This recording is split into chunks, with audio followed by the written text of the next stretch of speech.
3D curved AMOLED display na may 144Hz refresh rate sa isang budget phone. Ito yung itel Super 26 Ultra, isa sa mga pambato ng itel ngayon. Pasok kaya bilang daily driver mo? Panalo kaya yung presyo? Ano yung mga pros and cons? Pag-usapan natin.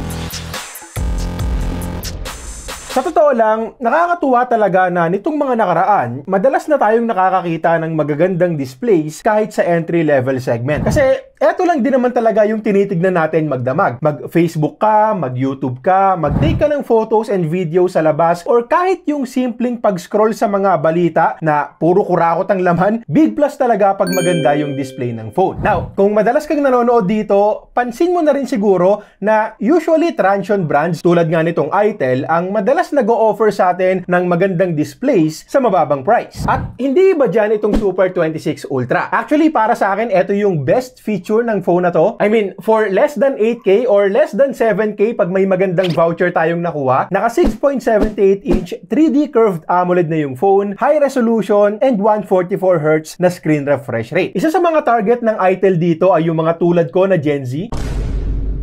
Hindi ako Gen Z pero tingin ko swak din talaga sa kanila. Usually, ang gamit nila sa phone, syempre, social media, and goods yung high refresh rate screen natin for scrolling, mas swabe tignan. Though, take note lang din na by default, nililimit nito yung Facebook sa 90Hz para mas matipid sa battery. So, ayusin nyo na lang din sa settings kung gusto nyo pang taasan. For watching videos, asahan nyo na rin na goods. For sure, marami rin sa inyo ang mahilig manood ng anime. Hero Academia, patapos na. Sobrang ganda niyan. Number 1 yan para sa akin. At pasok na pasok din dyan yung vibrant colors ng AMOLED screen. Yung mga nanonood sa labas ng classroom, sa mga tambayan, pag break time, pwede pa rin. Maliwanag yung display sa testing ko, walang problema. And last year, medyo mahirap sabihin yan sa ganitong presyuhan since mostly naka-LCD panel pa with around 600 nits na brightness lang. Downside nga lang sa akin yung single speaker. Mas okay pa sana yung watching experience kung dual speakers na. Haptic feedback kapag kachat mo yung crush mo or yung nililigawan.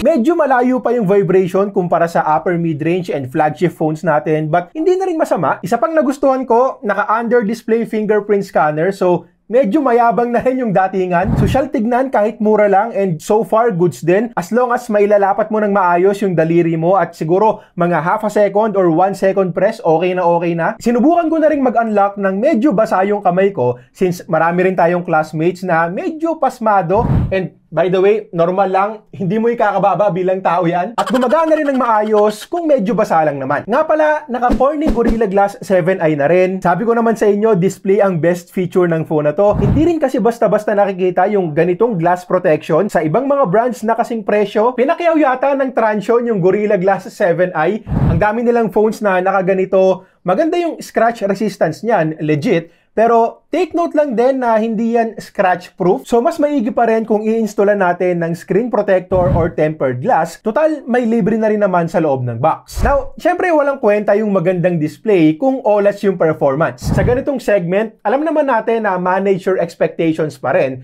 Pero masasabi ko na goods din yung performance para sa 7 to 8K budget. 6nm Unisoc T7300 chip, 8 gigs of RAM and up to 256 gigs na storage. Benchmark score, Antutu version 11 ay more than 600K. Take note lang ulit na mas mababa yung score sa version 10 sakaling i-compare natin sa mga dating models. So, sinubukan ko na lang din. Alam kong gusto nyong malaman kung kamusta to kumpara sa favorite natin na MediaTek Helio G100 at eto na nga, nakakuha naman tayo dyan ng 480K plus. So, mas lamang din ng konti kumpara sa scores na nakukuha natin sa G100 chip na usually nasa 450K. In real life usage, honestly, hindi naman natin mararamdaman yung difference na yan.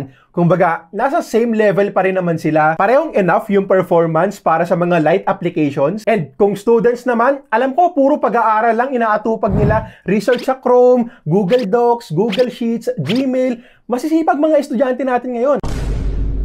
Pero seryoso, goods na rin talaga sa mga basic applications and kahit light gaming. Unfortunately, hindi ko napagana ngayon yung FPS counter natin. So, hindi ko kayo mabibigyan ng eksaktong number para sa average FPS. Pero ito yung setting sa Mobile Legends. May super refresh rate, so up to 90 FPS yung limit niyan. And sa nakita ko, may mga sumusulpot na frame drops kapag malala na yung clash. Yung buhos talaga yung mga skills, tapos may lord pa. But overall, very smooth gameplay naman. Kita nyo naman yung assist ko dyan, no?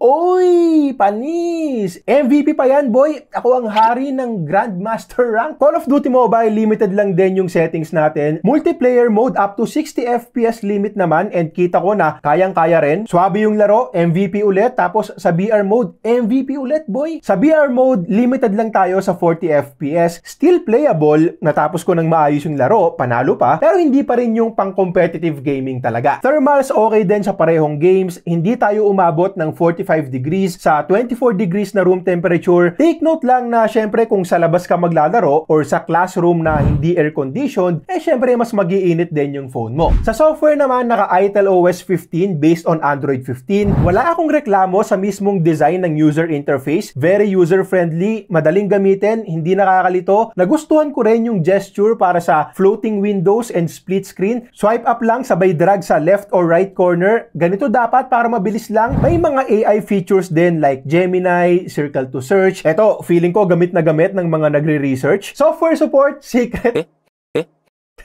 Wala pang nabanggit ang Itel about software support. Check the comments na lang din kasi tinanong ko na sila and sa comments ko ilalagay yung reply kung ilang weeks. 2 beses na yan!